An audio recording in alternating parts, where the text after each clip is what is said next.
Hello बच्चों, नमस्कार। मैं आर्यन बघेल, व्याख्याता, शासकीय उच्चतर माध्यमिक विद्यालय रजगामा, विषय रसायन शास्त्र।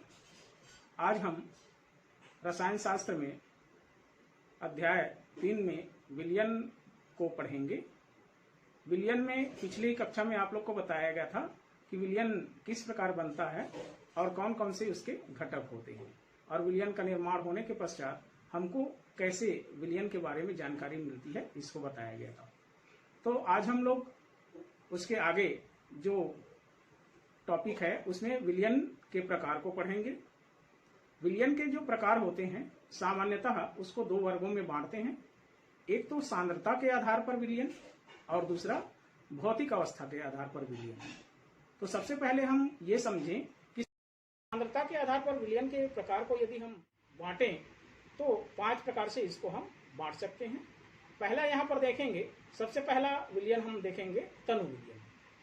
तनु विलयन ऐसा विलयन जिसमें विलेय के कण विलायक में कम रूप में घुले हों, तब उस प्रकार के विलयन को तनु विलयन कहते हैं। दूसरा विलयन है सांद्र विलयन।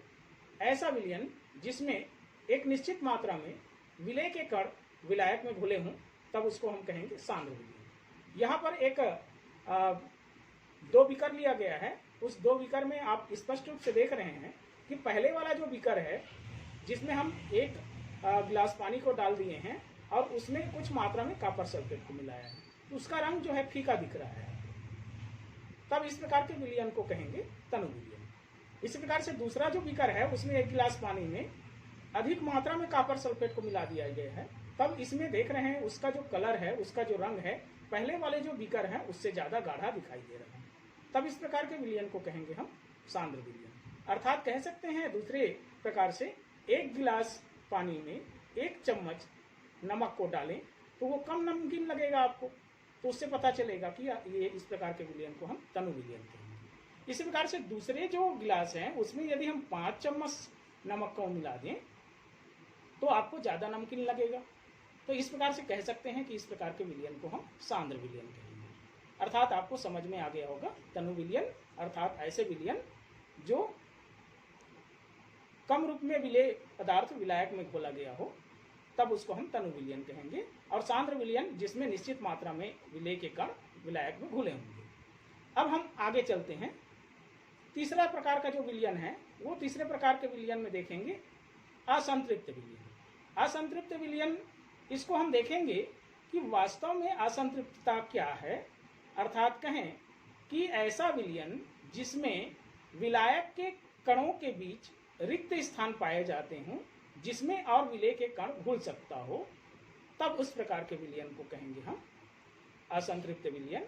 अर्थात यहाँ पर देख रहे हैं एक बीकर में विलेय पदार्थ को विलायक में घोल रहे हैं, तब आपको यहाँ पर दिखाई दे रहा है कि कुछ कण जो हैं वहां पर कुछ स्थान को घेर ले रहे हैं और कुछ जो कण हैं वो रिक्त स्थान के रूप में दिखाई दे रहा है। अर्थात विलायक के जो कण हैं उनके बीच बीच में रिक्त स्थान दिखाई दे रहा है जिसको और विलेय के कण मिला करके घोल सकते हैं, तब इस प्रकार के विलयन को यहाँ पर कहेंगे असंतृप्त विलयन। इस प्रकार से दूसरे बीकर में आप देख रहे हैं, दूसरे बीकर में क्या हो रहा है, यहाँ पर संतृप्त विलयन दूसरा प्रकार का बता रहा है।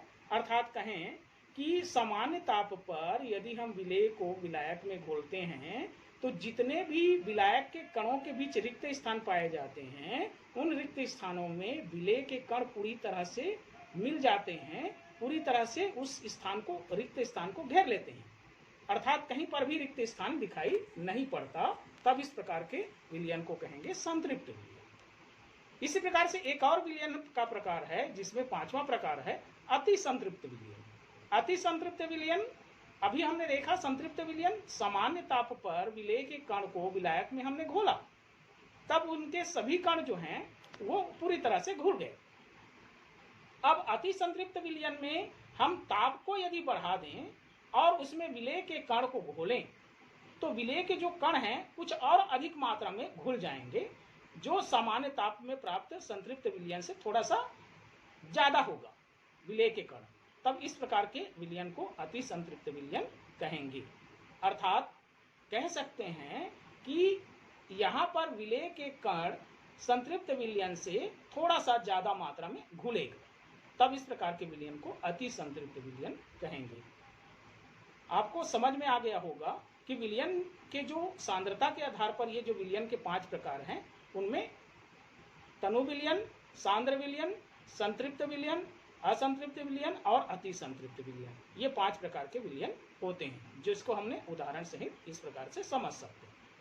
अब अगली क्लास में हम विलयन का जो दूसरा प्रकार है, जो भौतिक अवस्था के आधार पर बताया जाएगा, उसको अगली क्लास में देखेंगे।